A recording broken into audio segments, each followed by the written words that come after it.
Well, hello, everybody. Welcome to the Love in Action podcast. Thank you for joining us today.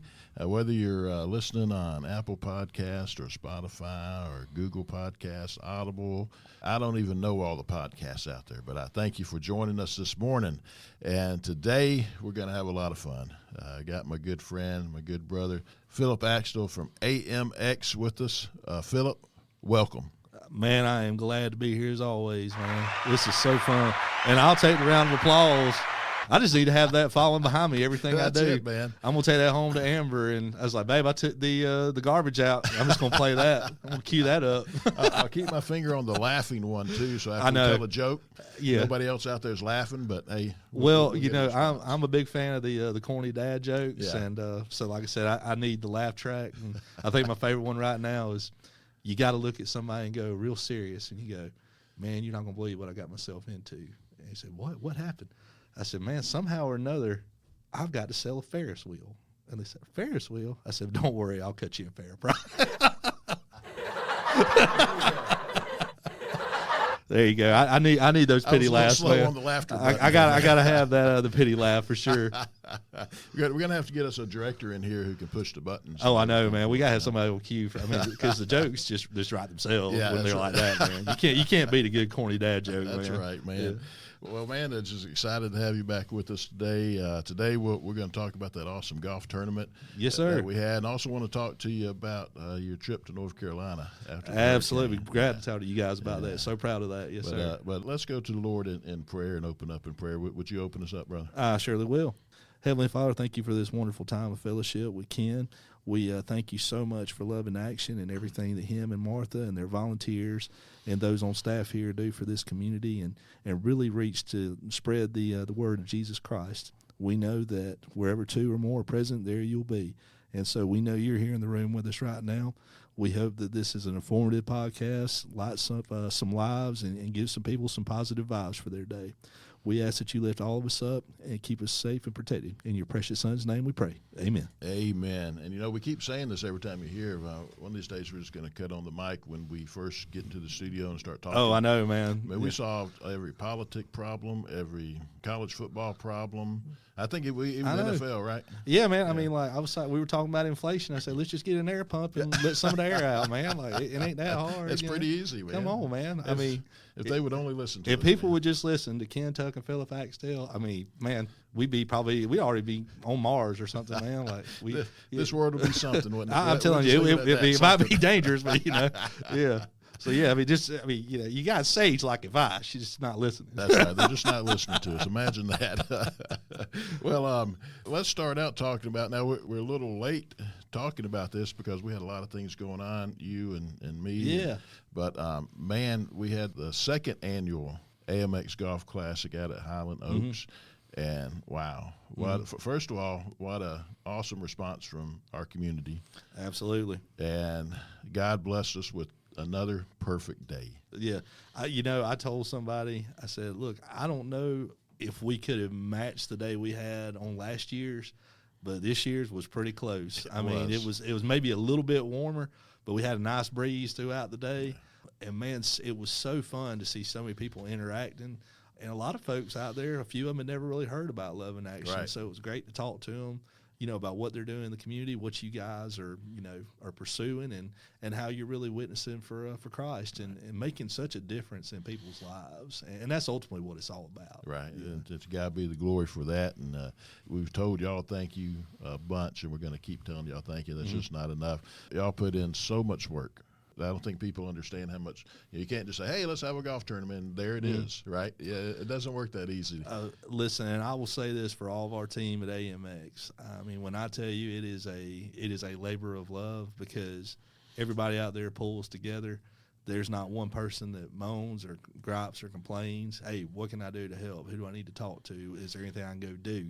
And so it's great when you see everybody pulling together for a great cause like that. And we have an awesome team out there every single day. But I think particularly when we're getting behind a great cause like that, I think it just gets even better, than what it already is. So, yeah, it's so awesome to see everybody come together and all the hard work that our team that puts this together put into it. let's just jump to the main headline, and then we'll go from there. But $20,300 raised for Love in Action. Absolutely, wow. man. And, and for anybody, organization like Love in Action, those dollars are so valuable because of so many people that y'all reach and touch with your ministry.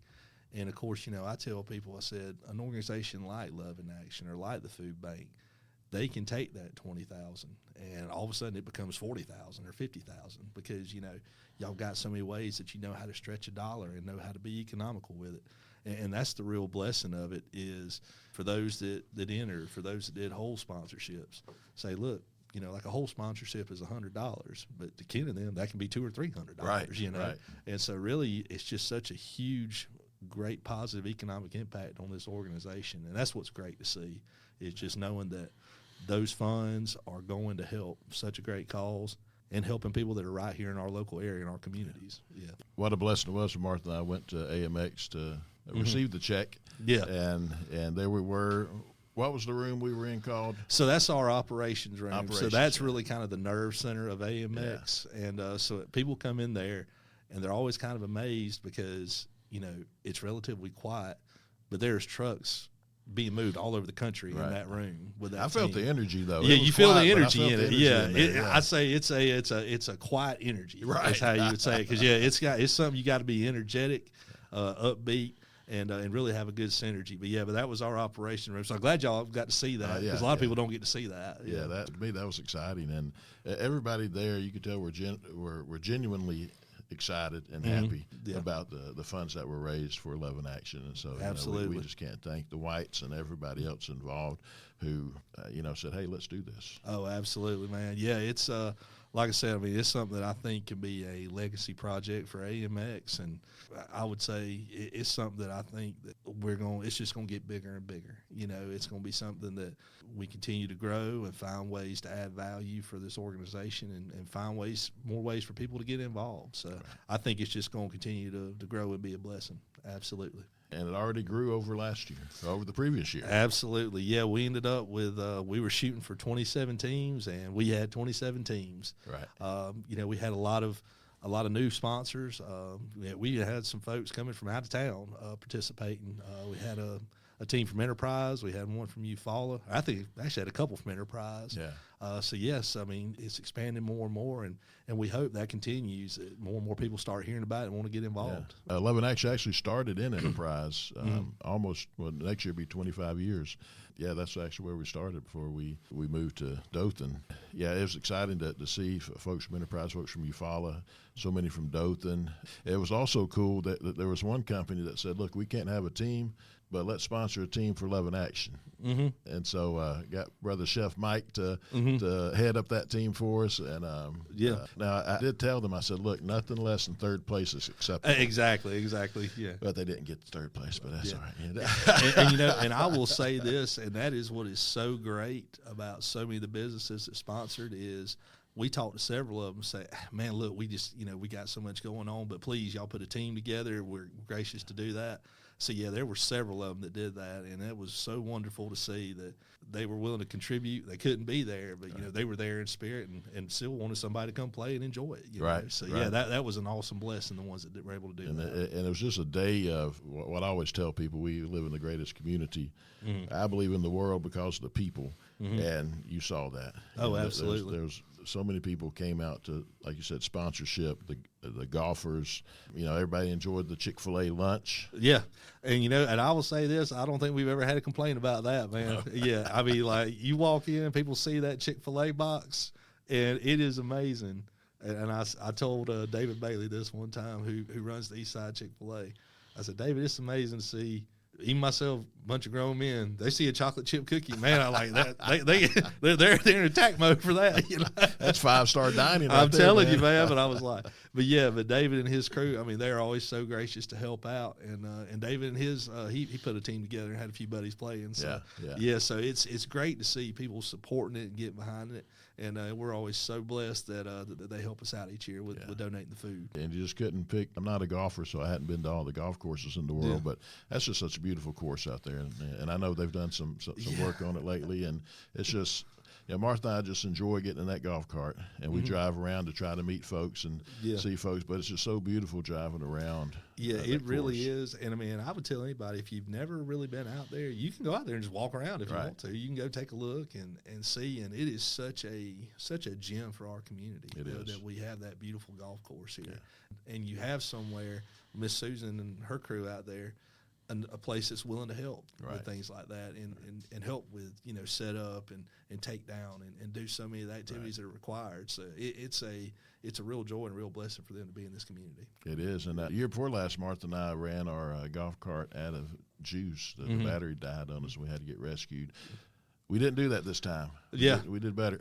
Yeah, well, like I said, you anticipate that's going to happen. Somebody's going to run one out of the battery, but hey, man, they're ready for that. It's probably they'll tell you it's not the first time it happened. It won't be the last one. That's right.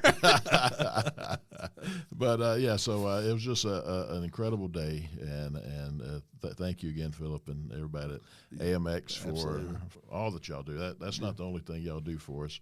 If that was it, that'd be incredible enough in and of itself. But those trucks coming every month with supplies from the Southeastern Food Bank down near Orlando, and I get a call. Hey, Ken, we've got some stuff on the truck that the buyers don't need, or whatever happens to that. Things like that. It's like, can y'all use that? We're always getting calls like that. And absolutely, man. If you ever get any more of them gummy bears, so let me know. Yeah, the gummy bears, that was a hit, man.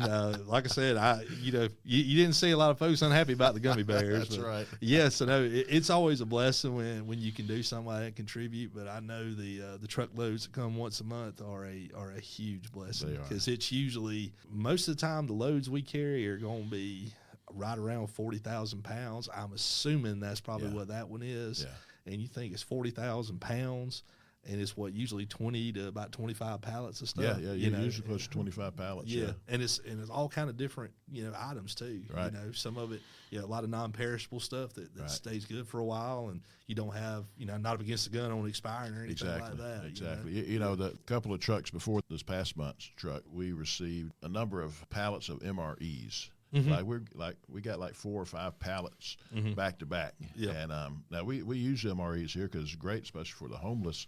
It gives them a quick meal, and we got someone who just really love those MREs. Yeah. But looking at 5 pallets, that's a lot. It'd take a long time to go through that.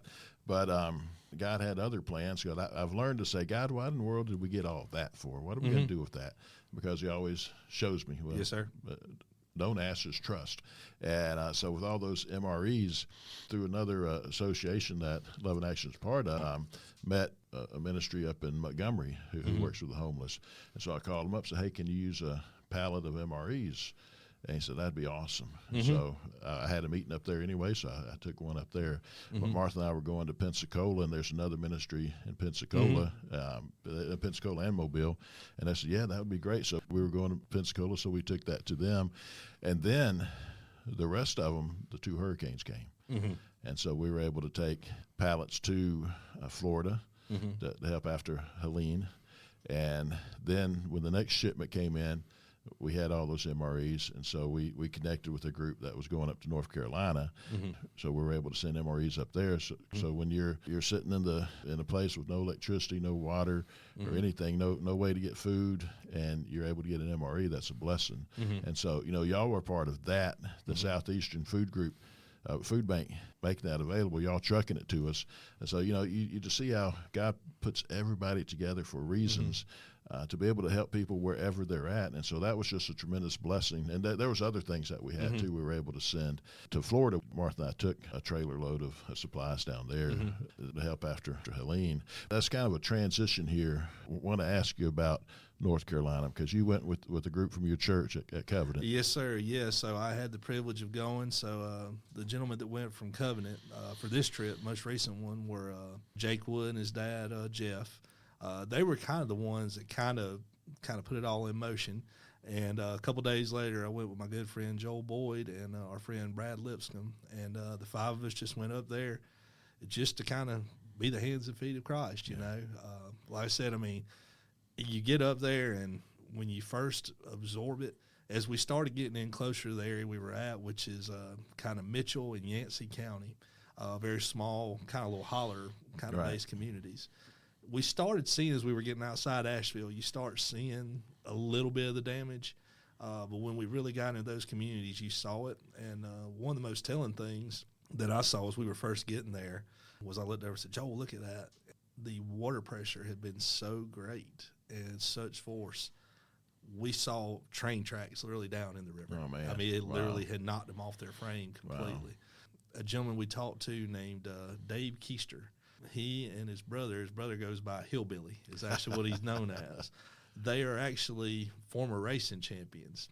Dave was a sidecar racing champion, and then Hillbilly goes by, he did the Salt Flat racing out in Salt Flats out in Utah, all that area, Right. and Baja and all that. He had told us he got up to, I think, 240 miles an hour one Wow. time on one of those. And Dave was really interesting. He had a vintage motorcycle collection that just basically got destroyed. So Jeff Wood is helping him get in contact with folks that can help him get those rebuilt. And when we first met him, we realized how it hit him. He's right along the Tow River in the little community called Green Mountain. The area is known as Green Mountain, but this is actually the town of Green Mountain. So it's a little 2-lane road that just kind of weaves through the community.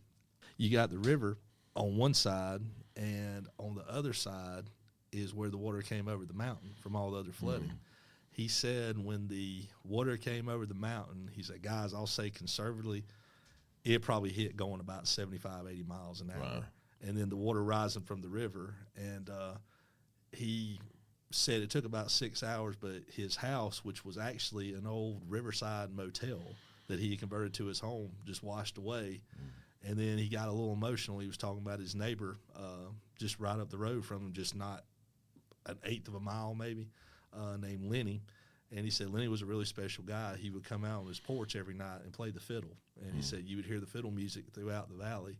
And he said, I saw Lenny get washed away, and he couldn't do anything to help him. And so it was really tough to see, but you just get inspired by these folks, seeing their resilience, and just seeing the positive attitude and their faith in Christ. Because, I mean, they've endured something that most of us can't begin to imagine, devastation, you know. And, you know, I told somebody, I said, look, you know, we're in a part of the country, we've seen hurricanes and seen floods, but whoever thinks you're going to see a flood up in the mountains, you know, up where they are. And one of these points is Mount Mitchell, which is right in these communities. That's the highest point in the eastern part of the United States. I mean, it's equivalent to our Rocky Mountains, basically, you know. And to see it had been underwater, I mean, it's just amazing, you know. You know, it makes me think about people questioning, well, could the Noah flood actually happen? Yeah. I mean, that happened in, a couple of days. Imagine 40 days, 40 nights of that kind of rain and the flooding. It definitely brought that Bible story to life for me, and the fact of going, you know, if anybody ever questions that, just look at an event like this. Right. You know, it definitely happened. And, you know, with the devastation, you know, I've seen, like everybody else, have seen the videos on it, but until you see it firsthand, you really don't have appreciation of the total devastation that took place in those communities. And it was, like I said, it's something that we just really can't fathom, even though we've seen disaster here. We've seen a lot of it. But something like that is just, wow, heartbreaking. But there's also a lot of inspiration comes from times like this, because we see the hand of God moving. And you told me a story about a Bible. Would you tell our listeners about that? Yeah, we met a gentleman that was talking to us, and we had been able to take some heaters up there. And one of the guys that came by, I kind of overheard him say he was coming to get a heater, just kind of lived up on the mountain. I gathered, didn't really get a chance to talk to him much, but I did hear him say this. He said, so I kind of heard him talking to the guys, and he said, man, do you need anything else? He said, hey, man, I got my lights turned on. He said, I got a heater and I got my Bible. I'm good. You know? That's right. Yes, I mean, he had it all just kind of figured out. And the amazing thing was, not one of these folks that we encountered had the woe is me or anything like that. They've gone through devastation themselves, and they're concerned for others. They're not making it about me or woe is me or anything like that. They're caring for their community. And we were actually able, Covenant was actually able to send some monetary donations to help. And a lot of times we were talking to people and say, well, yeah, I'll take $100, but please make sure this gets to somebody else in need. You know? So like, you might try to give them $300 or $400 and say, oh, we're fine. Just I'll take $100 and we'll get some groceries or something like that. And so so they were so humble and so modest about it. So yeah, it's a place that I think if you talk to the guys in the group, it's got a really special place in all of our hearts now. Just some of the people you meet and just some of the stories you hear. We met. And she was actually on CBS News. We met Meemaw, I think is what they call her. Gone blank on it, but 96 years old. Wow. And her, what she's able to contribute, she's in the little community of Green Mountain. She comes out and sings. Right. She sings hymns every day. Wow. And not physically able to do a whole lot more than that, but she's out there every day and she's offering words of encouragement and things like that, which in some cases that's what people need too. Yes. Oh yeah. Yeah. We all need that encouragement, especially in those situations. And just listening to you, Philip, it's just a story of some good Christian folks who know they've just been devastated, but hey, I got my Bible. Yeah, that guy overheard him say that, and I just said, that's kind of what registers, because the guy actually just came down. He said he said, yeah, I heard y'all had some heaters down here. We were at a little volunteer fire department up there, and we were dropping them off. I guess he came and got one, and I kind of overheard him say that. He's like, hey, man, he said, they got my lights turned back on. He said, I got my water, and he said, I got a heater and I got my Bible. I'm good to go. You're good to go. And that's something for all of us to keep in mind, because a lot of times we all go through hard times at some point in our lives, and I always say it doesn't take long to we look around, we see people going through harder times than us. But you know what? If we have that Bible, if we just understand we have the Bible and we believe in what that Bible says, and then we got everything. We're going to be all right. Yeah, and I think that's where the humility side of it comes in, because, we talked before, a lot of the folks that, are beneficiaries of Love in Action, are facing homelessness or facing food insecurity, whatever it may be. And these folks up in North Carolina are facing similar kind of circumstances. There's kind of some hopelessness. You don't ever see it, but some of them think, how are we going to rebuild? How are we going to do this? And then it keeps you humble because, hey, another bad break, it might be me.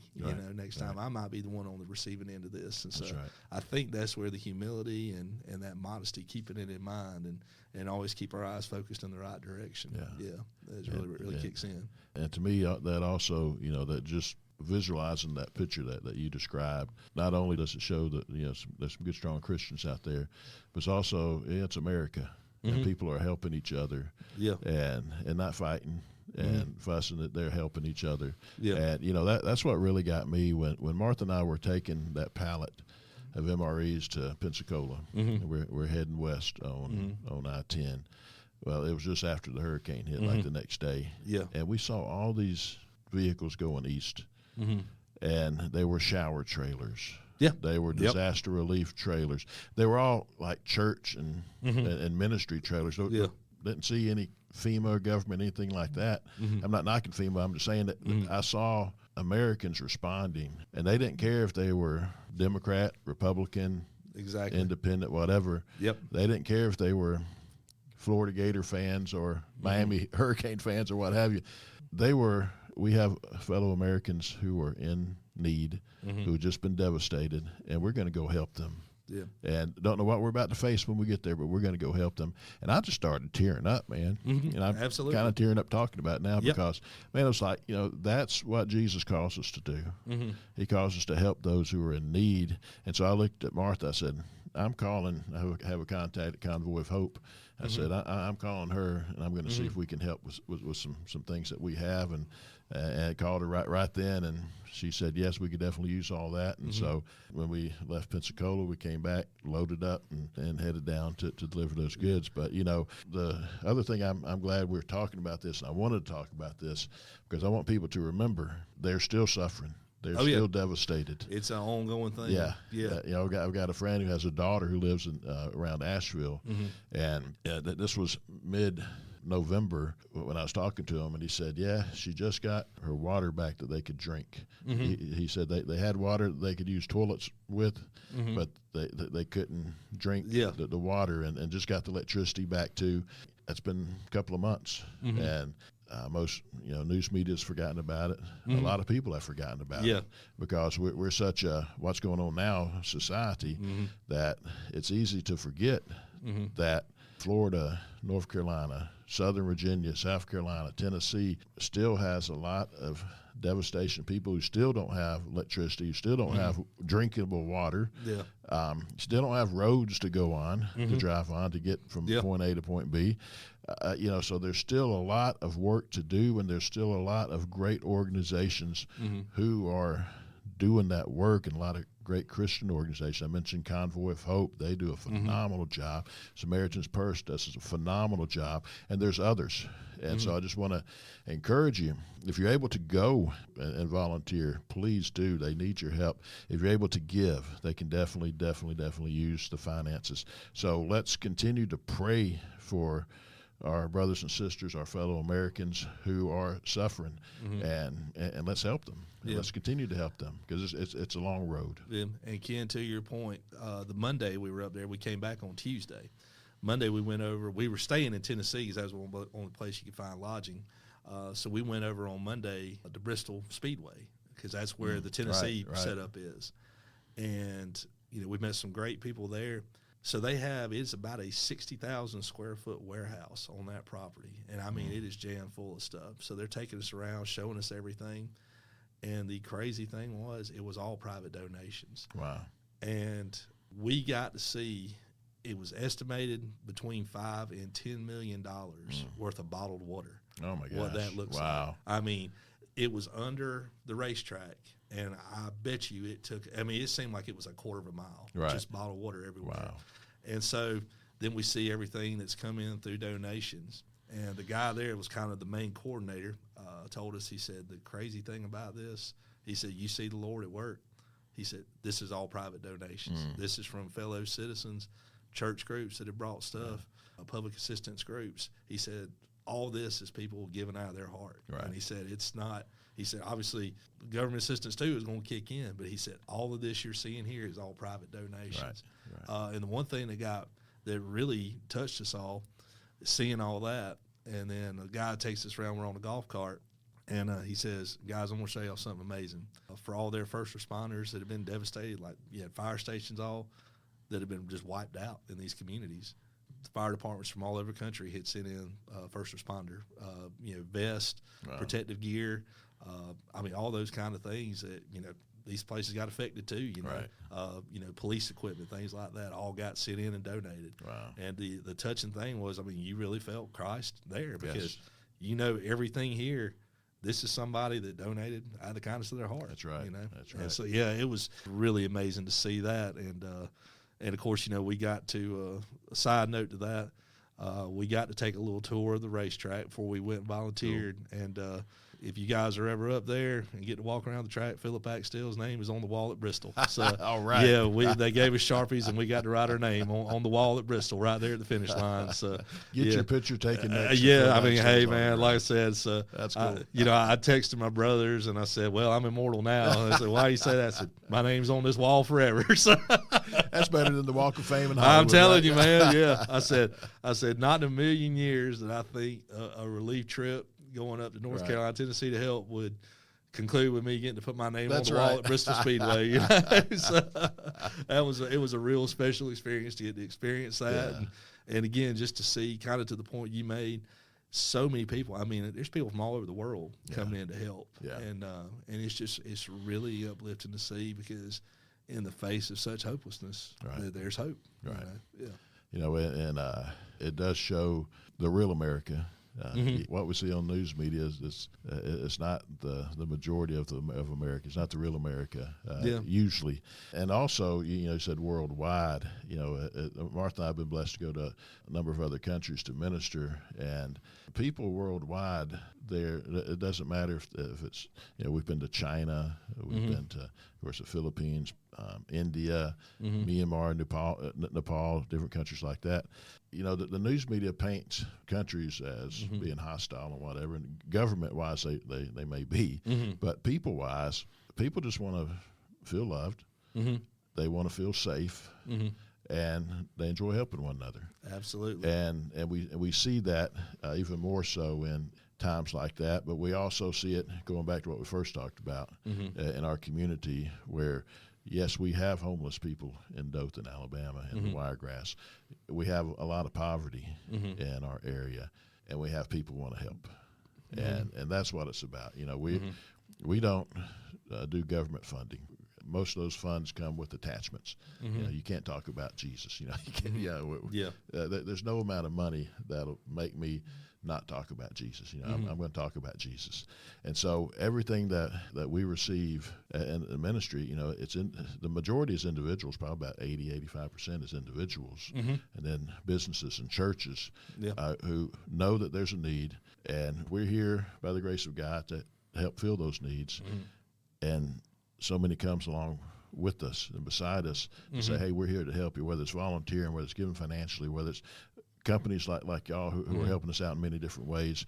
There's people who want to help and be involved in some form or fashion, and that's our community. And I thank God for allowing us to live in this community, because we are extremely blessed to live in Dothan, live in the Wiregrass. You go to a number of other parts of the country, and you realize, we are blessed to live here. Well, and the gentleman I was telling you about, the one, and when Joel talked to him, we did a little video we showed at our church. This was Dave Keister, and he kind of said something to the effect of, he said, you know what? He said, we're doing up here, we're taking care of our community, taking care of our family, and he said, and I feel like I've got a new community down in Alabama now. That's so, right. So, and like I said, but and it just goes. And of course, I'm sure there's going to be some other trips planned for those that are interested. If they contact you, you've got my contact info. Right now up there, the biggest needs are going to be cash going forward. There's financial need, and then really it's just hands and feet. I mean, and like I said, it's not skilled labor necessarily that's needed. We helped one lady that just needed muck cleared out of her house. I mean, she just had mud piled up everywhere. So if you can use a shovel, you can be, That's right. If you don't mind getting a little dirty and a little stinky, but yeah. And so, that's going to be the immediate need going forward, I think, is just those financial resources. And then, really and truthfully, just going up there and finding ways to help, with labor and cleanup and things like that. So, but we'll probably hopefully start, try to get some other trips organized and want people to be a part of that. So I'll keep everybody. Of course, you can add me on Facebook. I'll update there, and I promise you, I'll be your friend. So you can always add me on there, and we'll try to find a way for you to get up there and help. And I'm hoping we can get another trip maybe after the first of the year. And what we'd really like to do is see if we can do maybe kind of like mini trips where maybe we leave on Friday, go work somewhere Saturday, Sunday, and come back Monday. Because that way people wouldn't have to take a lot of time off work. It wouldn't interfere with their schedule a whole lot. And particularly if we got like long weekends coming up first of the year too, so that'd be a huge help. You're right. All the physical work is the big thing now. I've got a high school friend from when I went to high school up in Virginia, and he's with the ministry called 516 Project, and that's where they're up there doing. They're up there cleaning muck out of the houses, or just taking the whole house down, or with chainsaws, whatever's needed. And they're doing it, and I love it. He'll often post. He says, "Meet John," or whoever it is, and kind of tell their story real quickly, and so it just really brings it to home to better understand what these people are going through. And so anybody gets a chance to go up there, take advantage of it. Absolutely. And go. Absolutely, because I will say this. I told my wife when I was up there, I said, this has been it's a life-changing experience when you really get to go. And I say the beauty part of it for us is we really get to be the hands and feet of Jesus. That's right. That's right. That's the way I look at it. There's nothing better than that. No, not at all, man. Yeah. Well, brother, thank you so much for coming by today. Thank you. I appreciate it, Ken. Thanks so much, buddy. And we'll have you back in, and we'll solve all the world's problems. Oh, I know, man. Yeah, we just need 30 minutes each time, a little bit before the show, and man, we can nail these problems. We can get them down, man. No problem at all. Oh, well, thank you, brother, and again, thank you, AMX, for everything y'all do for us. And just want to thank everybody for listening today, and we hope you subscribe to the Love in Action podcast and share it with others, and invite you to come back and join us next week. And until then, just remember Jesus loves you so much, and I pray the Lord bless you and keep you. The Lord cause his face to shine upon you and be gracious unto you. The Lord lift up his countenance upon you and give you peace.